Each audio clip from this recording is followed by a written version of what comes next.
Manje sesiku-topic number 3, experimental probability.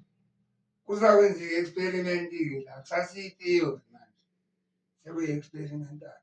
Is the actual number of times i-event yenzeka out of i-total number yama-trials njengokuthola ikhona. Ake sibone, sithi-ke khona asithi probability ngoba asiyazi beforehand angithi.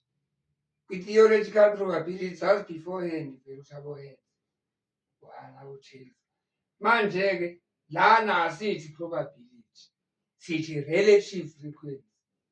Yona-ke i-actual number of times divided by total number yama-trials.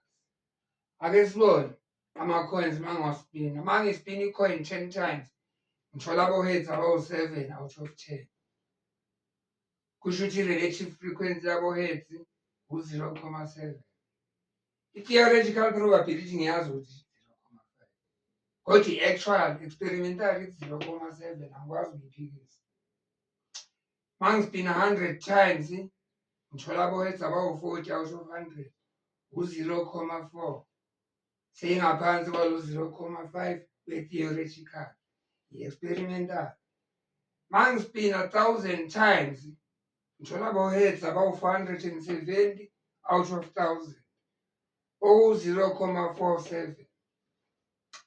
Kunento-ke lapha mfundi ozoyinothisa, the more ngikhuphula inamba yama-total spins la, the more i-relative frequency isondela kulo 0.5 we-theoretical probability.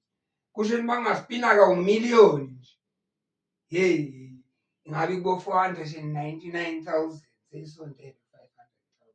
Wow, wakhona. So-ke leyo nto leyo phenomenon leyo yokuthi the more ukhuphula i-sample space yakho, the more representative and reliable ama-result. Ngeke ngiyokwenza i-experiment ngibuze abantu abayi-3 kuphela. Sengibeke kwi-experiment 3 people kuphela.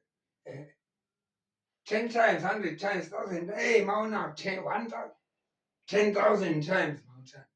The more times, the more uzothola i-true picture. Leyo nto leyo ibizwa nge-law of large numbers. Mawukhuphula inamba yama-trials,